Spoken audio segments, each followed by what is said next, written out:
Bismillahirrahmanirrahim. Assalamualaikum warahmatullahi wabarakatuh. Bertemu lagi dengan Kopsen Kopi Seni bersama acara di Kopsen Kopi Seni, kopinya orang seni bareng Kang Yusa. Kopi dulu. Mantap, alhamdulillah. Dan pada hari ini suasana yang kita rasakan sangat berbeda dari berbagai macam atau berbagai kegiatan yang pernah kita lakukan selama ini. Pertama, suasananya malam. Kedua, kita berada di sebuah kawasan tepat Kang Yusa kaki Gunung Burangrang berapresiasi, berpameran di alam terbuka. Ini cukup sangat bombastis ya untuk di posisi saat ini, apalagi pada saat ini kita sedang dilanda pandemi, tapi kita bisa melaksanakan sebuah kegiatan pameran yang cukup menarik perhatian ya dari berbagai macam kota.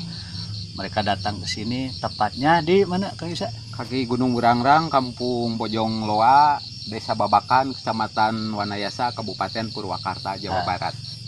Nah ini sebelum kita lanjut ke obrolan-obrolan yang insya Allah pasti menarik, karena di sini kita berhadapan dengan sosok Kang Yusa yang sudah malang melintang dunia kesenian ini, mulai di pameran di dalam negeri, luar negeri.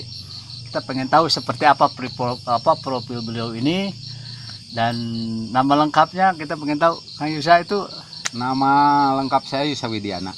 Yusa Widiana. Asli Kang di mana? Jadi asli lahir di sini di Wanayasa, Purwakarta, dan dibesarkan di sini. Nah ini banyak pertanyaan karena keberesi atau mungkin media lain lebih tahu Kang Yusa ini ada di Tasik. Oh, di jalan kita bahas, Kang Yusa aja masuk kampung dari Karawang, nanya ini mau Tasik. Oh iya itu. Gimana itu Kang Yusa? Jadi sebenarnya saya memang lahir di sini di Wanayasa Purwakarta, sepertinya hal Kang Peri Kurtis juga di sini. Tapi setelah saya mencari ilmu dan sebagainya, kita juga masantren dan turut istri, itu kita berdomisili akhirnya di Tasik. Oh, iya. Ya tetap masih pada proses mencari ilmu, dan alhamdulillah saya juga tidak melupakan tanah kelahiran saya. Saya juga takut dibilang apa sih, kacang lupakan kulitnya. Jadi artinya masih ketika berdomisili di Tasik, maka saya ketika libur atau Sabtu Minggu itu ke sini, ke tanah kelahiran, dan saya bangun dua-duanya secara bersamaan, baik di Tasik maupun di kampung saya, yaitu tepatnya di Dahan, Dapur Harapan Nusantara, karena saya merasa cocok dan perlu apa sih membangun desa sendiri. Oh, iya, itu saja. Selama ini kan Kang Yusa saya lihat akhir-akhir ini lebih banyak di Purwakarta ini kan. Ya, sementara istri di Tasik atau ikut ke sini? Jadi istri di Tasik. Jadi kemarin itu sebenarnya saya lebih kepada apa sih ya? Titirah, mengisi, bukan titirah. Mengisi COVID. Oh. Jadi ya awalnya itu kan 2018 orang tua saya di sini bapak sakit. Iya. Ya akhirnya daripada saya bolak-balik ke sini, kita bawa bapak ke Tasik, ya Titirah itu, karena lebih dekat dengan saya, lebih dekat dengan kakak saya supaya terkontrol. Nah pada masa-masa itu hampir 1,5 tahun ya, bapak dibawa ke Tasik, dan 2 hari sebelum Lebaran meninggal. Dan pada proses itu kan kalau Kang Jen kalau misalnya ke Purwakarta itu harus ke zona merah, itu harus isolasi kan. Iya. Jadi saya otomatis ketika ke sini itu harus 14 hari ya, saya ngambil isolasinya ya di alam bebas. Dan proses itu berkarya itu di kan sini itu akhirnya ketahuan, jadi dan benang merahnya itu apa ya, korelasinya pas banget Iya, dengan iya, kondisi gitu, yang iya. ada. Nah terus kemarin yang kita ada berita yang aktual bahwa di Tasik kan kita sering berkegiatan sama Iya. Kang Yusa ini, ada pemilihan Dewan Kesenian baru atau Iya. ya Kang Yusa kalau nggak salah sebagai ketua di sana juga, atau untuk aktivitas di Tasik dengan kondisi sekarang tapi masih tetap tidak lepas. Tidak lepas. Kemarin saya juga sempat dicalonkan untuk menjadi ketua Dewan Kesenian. Iya. Tapi saya merasa saya belum masagi, belum lulus tali liat, belum lulus tali liat jejer dan sebagainya lah. Harus saya masih perlu belajar, dan kami juga memberikan kesempatan untuk yang lain yang lebih berpengalaman. Dan saya pun masih tetap menjabat sebagai ketua Rumpun Rupa di Dewan Kesenian Tasikmalaya. Seperti kita tahu acara terakhir kita itu Artasi 5 ya. Ya, jadi mudah-mudahan juga Kang Jen, saya juga nanti akan memberitahukan, karena Atasi kelima itu kalau saya juga tidak mau kalau Atasi 6 itu terserang corona. Tapi tetap kita akan adakan dengan sekemampuan, hanya dalam atau dengan format yang lain.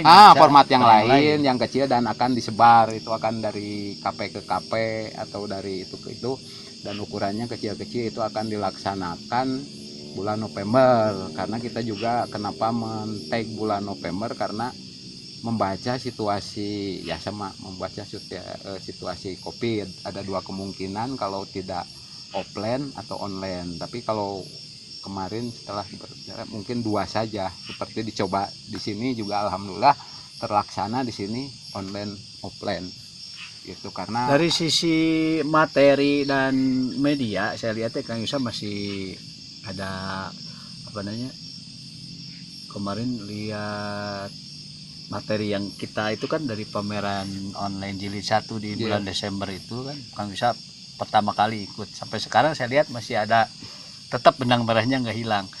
Dari sisi produktivitas ketika corona ini saya lihat Kang Usama lebih ngabret ibaratnya. Kalau secara kapasitas betul nggak? Betul. Jadi ya? Saya begini, saya kemarin sempat ya, maksudnya sharing juga dengan Kang Ferry, gimana nih situasinya COVID, gimana? Lebih baik nabung karya aja. Nah, jadi akhirnya saya menggunakan, karena mungkin kalau manuk kan titingkeun ya di dalam kandang terus. Jadi saya juga ke sini, ada di sini Mang Gode sebagai Wakasek Dapur Harapan Nusantara, mengetahui bahwa saya itu di sini juga tetap berkarya. Jadi sambil berjemur, buka baju, ya tetaplah. Nah, beberapa karya saya sebenarnya justru inspirasinya di sini mungkin refresh ya. Iya. Jadi beberapa karya ada saya yang masuk ke Bali, yang masuk ke mana, ke Barli, terus yang masuk ke Museum Macan. Justru saya itu malah tanya ke Mang Gode, mungkin di sini lebih berkah atau apa? Mungkin karena airnya dilahirkan di sini, ya itu lebih asik. Bukan berarti saya bosen di daerah sana, tetapi di sini menemukan lebih kepada tradisi yang sebenarnya, karena tradisi ketika dibenturkan dengan modern itu tradisi akan lebih dihargai gitu. Selama ini kan dialog kita ya di antara para perupa-perupa yang memang sering kita lakukan ya, salah satunya di WA grupnya GBRSI dan grup-grup yang lain. Itu kan Yusa kan pasti memahami nih, kita sering menayangkan satu konsep pemikiran perupa Nusantara yang biasanya mereka standar gitu. Tapi saya ini menebak-nebak, kalau Kang Yusa ketika dengan kondisi pandemi ini konsep berkesenian itu boleh dikatakan berkembang, bahasa saya ya, artinya itu seperti apa konsep dalam kondisi sekarang? Ya, saya lebih kepada mencoba memberikan dinamika ya, karena memberi pertanda bahwa saya itu ketika normal dan ketika ditempa bencana, bencana atau pandemi, itu gerakannya kita apa melambat atau itu, justru saya akan merespon bahwa ini saya yakin datangnya dari Allah Subhanahu wa Ta'ala, dan saya juga harus lebih survive, lebih apa gitu. Karena kan saya justru malah ketika harus di dalam rumah kan saya lebih diberi kesempatan lebih panjang untuk berkarya. Karena waktu normal itu beberang-bengan ya, tahu Kang Jun kemana ngatur waktu itu saya lebih kepada di studio atau di rumah. Tapi mungkin kalau khusus untuk di sini di Wanayasa itu saya lebih berada di luar, dan mungkin nanti kaitannya ada hubungannya kenapa Apakah bakal begini? Nggak bisa, saya jadi lucu ngebayanginnya. Ada paradigma baru dulu. Ketika kita normal, orang-orang seperti kita justru mengisolasi diri ya. Iya. Orang lain banyak kegiatan, kita mencari waktu untuk, boleh dikatakan mencuri waktu kita kerja, waktu kita berkegiatan di luar, kita malahan mengisolasi untuk berkarya. Sekarang hampir seluruh dunia mengisolasi. Pemikiran saya begini, apakah mereka sama seperti kita? Pada akhirnya mereka ingin berkarya seperti kita, sehingga dunia paradigma kesenupan lebih semarak. Gak tahu ini analisisnya, saya juga belum melihat seperti apa kan. Pada akhirnya pola yang selama ini para perupa cetuskan, salah satunya dengan pameran online, terus dengan Aisyah seperti ini juga dengan membuat sebuah pameran yang ini sebenarnya kalau secara protokol kesehatan masuk kriteria aman karena berada di ruang yang terbuka, terus orang-orang yang dibatasi tetap juga memakai masker. Apakah kang bisa ada pemikiran lain nggak seperti yang saya tadi contohkan yang dirasakan selama ini? Ternyata ada paradigma baru seperti apa yang saya lihat kemarin. Ada beberapa cuplikan video, saya mencoba masuk walaupun belum ke sini. Ini ada sesuatu yang baru gitu ya. Coba. Betul, jadi benar ya, benar apa yang dikatakan Kang Jen, itu memang saya rasakan. Nah di sini juga ada efek lain, atau misalkan ada pengaruh lain, yaitu di kala corona itu kalau saya membilang saya katakan itu semacam kehadiran. Nah kehadiran kan waktu dulu itu kehadiran itu kan harus datang. Nah sekarang kan kehadiran itu cukup melihat di dunia maya, dan itu adalah kehadiran sebuah kerinduan. Nah saya tuh mencoba bekerja sama dengan Dahan pola untuk bisa hadir. Nah seperti masyarakat kemarin kan kebayang Agustusan nggak ada apa-apa. Iya kan? Itu saya dalam artian bukan balas dendam, tapi mencoba. Ini kasihan nih kalau offline kita bikin virtual di ruangan, masyarakat misalkan yang tidak pakai menggunakan dunia. Apa boleh dikatakan begini, Kak Yusa kan dari Kak Yusa bilang ada esensi yang memang kita rasakan ketika kita diisolasi, kita membuat sebuah pergerakan dengan yang seperti ini. Akhirnya orang mulai menomorsatukan bahwa hubungan antara manusia itu sangat penting dibanding manusia, karya dan manusia. Biasanya, nah ini kekaryaan ini yang sering terjadi, memutuskan tali silaturahmi kita gara-gara karya ini. Karena selama ini ya kita ya alhamdulillah di GBRC itu sendiri ingin punya motivasi untuk menghilangkan medium itu yang menjadi jarak kita sendiri. Ya salah satunya silaturahmi ya. Betul. Apakah Kang Yusa di sini merasakan hal yang sama masalah itu? Kang Yusa kan yang datang paling jauh dari mana? Yang datang ke pameran? Oh ya alhamdulillah kemarin tuh yang paling jauh itu Bandung, Sukabumi.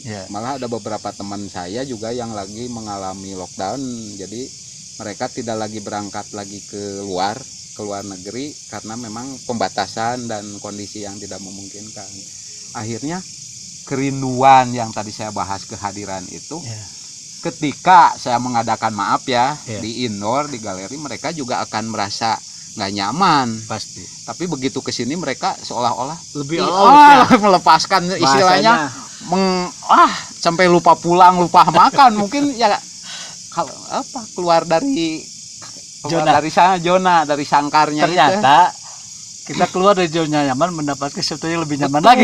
Jadi saya juga memang kalau karyanya maksudnya kan subjektif ya, bagus atau tidak, saya itu lebih kepada silaturahmi seperti Kang Jen ini dengan datang, dan saya tidak bisa menyuguhkan apa yang lebih, tapi memberikan suasana yang memang bisa akrab begini, ngopi bareng, ngobrol sudah sampai mana karena kan kita juga kalau yang namanya di WA di Dumai mah itu mah cuman itu aja, tapi lebih ke tatap muka, dan saya harus berpikir bagaimana tatap muka yang aman. Ya pilihannya yaitu di ruang bebas, karena saya juga kemarin waktu lockdown saya milihnya di ruang bebas, artinya di sini juga kalau berkunjung, kalaupun itu kan berjauhan, terus tidak berjubel, dan tapi tetap sehat, walaupun di depan tetap ke sini pakai KB, protokol kesehatan tetap dijaga. Dan bagi yang jauh yang belum bisa memaksakan, kami juga membuka koplen, jadi akhirnya wajib kalaku sunat kalampa. Ini ngobrol-ngobrol, pameran ini dari tanggal berapa? Jadi kemarin tuh tanggal pameran itu dari 4 September sampai 20 September. September ya. Iya. Ini judulnya apa kan? Judulnya Refresh the World. Oh, Refresh the World. Ya itu mah jelas banget itu ya, Ya, khususnya pandemi ya, ya. betul. Pandemi. Itu dari sisi apa namanya, tema utama itu ada yang ingin disampaikan nggak? Yang kan tadi prolog saya itu ya sama kita bareng, mungkin ada sesuatu yang belum disampaikan dari sisi konsep pamerannya. Oh ya, konsep Refresh the World itu saya coba tetap pertama itu saya di sini bikin stok karya, berkarya, terus konsultasikan kepada Anwar Zaman sebagai penulis. Saya beri beberapa konsep, apakah judulnya ini dan AA mengetek lebih kepada Refresh the World. Dan kemarin saya juga agak ada tanya jawab bagaimana ya Refresh the World itu lebih kepada merefresh dunia dengan COVID ya, COVID merefresh dunia, bagaimana kita mengelola tata kehidupan, kesehatan, kebersihan, dan akhirnya ini mungkin lebih cocok. Dan ini juga dari sisi edukasi untuk masyarakat bahwa apa sih, menjaga kebersihan, menjaga pola kesehatan itu lebih baik, dan tempat juga mendukung itu dengan tema itu. Dan kemudian juga kami memberikan sebuah literasi ringan, jadi pas sebelum COVID itu banyak yang berkunjung ke sini, anak-anak, umum dan sebagainya. Saya berikan apa sih, sebuah triplek untuk melukis, untuk berekspresi, menuliskan, curhat, kata-kata mutiara, dan kami pajang di depan sengaja itu yang diberi judul Teruntuk Negeri. Nah itu mangga, itu kan ada tulisan apa, ada yang. Nah ini kan lukisan, karya-karya yang ditampilkan di pameran ini ada beberapa jenis atau hanya lukisan saja atau campur instalasi apa? Ini pertama karya-karya saya adalah merespon COVID. Ya. Terus juga ada instalasi yang diangkat dari warga sekitar tradisi. Kemudian ada karya-karya mungkin saya menyebutnya kami adalah kolaborasi dari saya dan Dahan, seperti yang itu. Ini lebih kepada dikerjakan oleh Dahan ya, Mang Bode, Reza Rahman, Kaiti Suk, itu dari sebelumnya sudah disiapkan. Ini juga instalasi oleh Mang Bode pula. Jadi kami saling mengisi, saling merespon satu sama lain. Akhirnya mungkin lebih apa sih ya, meriah karena speknya juga, karena kan resiko Kang Jin tahu ya, karena spek di outdoor itu lebih luas, artinya kita garap bersama tim juga, jadi tim Dapur Harapan Nusantara. Saya juga terima kasih sekali ke Dahan yang memang ya apalah Kang Jin bekerja sampai malam dan sebagainya. Itu mungkin karena ada satu ikatan kekeluargaan yang ingin melepaskan atau meluapkan ekspresi yang tentunya untuk masyarakat sekitar dan sebagainya. Kalau sisi jumlah ini total berapa?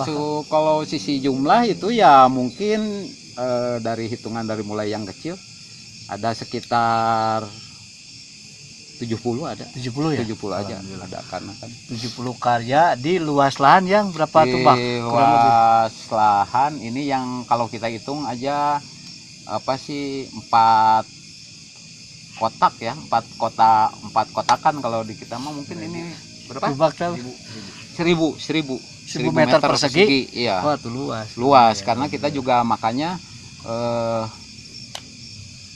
apa sih, dipenuhi dengan instalasi, dan memang ada beberapa instalasi yang sudah apa sih dimodif gitu.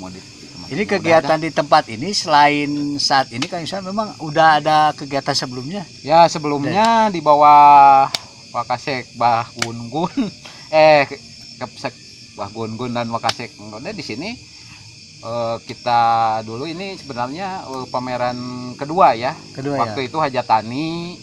Oh, yang hajatan Yang Hajatani itu sebelum Covid-nya. Jadi ini juga memberikan pembeda Kang Jen, mana Hajatani dan akan kelihatan warnanya gitu apa sih.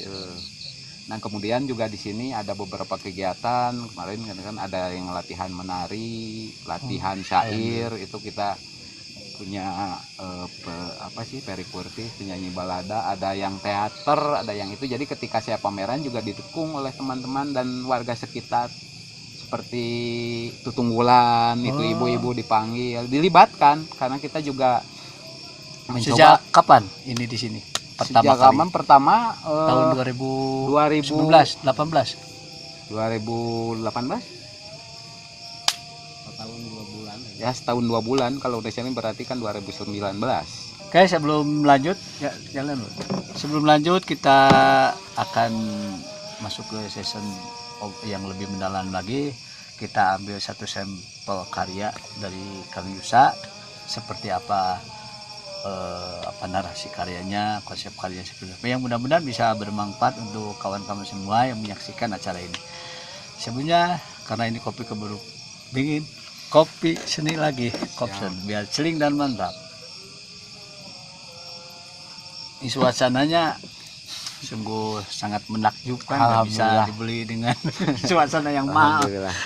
Tempatnya baru. Ya, ngenong Kang Jen di sini. Ngenong. Pertanyaan terakhir ya, untuk season yang pertama,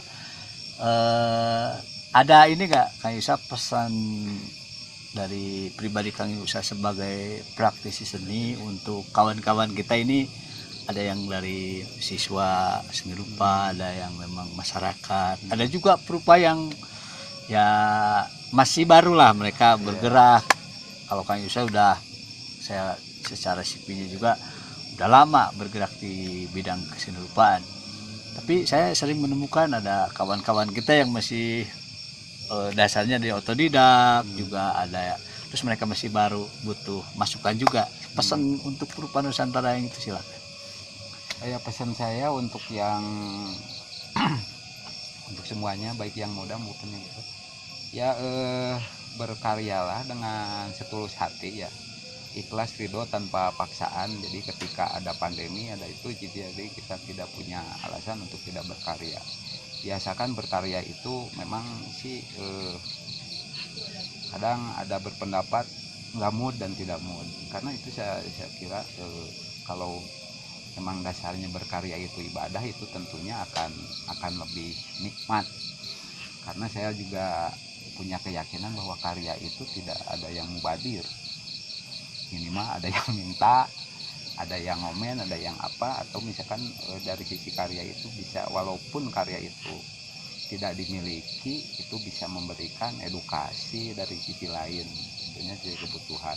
Kemudian untuk media juga jangan mencoba mengeksplorasi media-media yang memang ada dekat di sekitar kita, karena kita kalau memilih media itu akan terbentur dari segi biaya gitu. Jadi saya juga mencoba media yang lebih ringan, dan itu akan memudahkan itu kalian berkarya. Jadi mau di kertas, mau di kanvas, mau di perangkat, sepanjang karya itu memberikan sesuatu manfaat untuk orang lain, kenapa tidak? Gitu. Oke, terima kasih.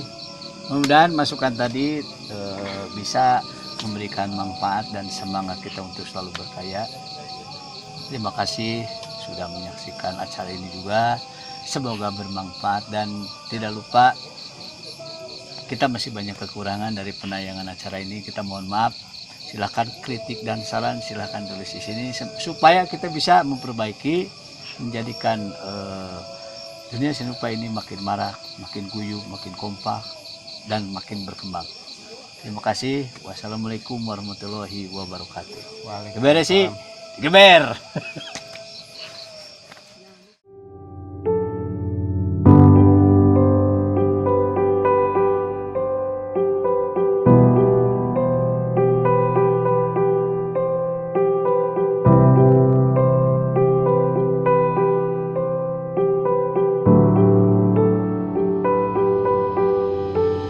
Assalamualaikum.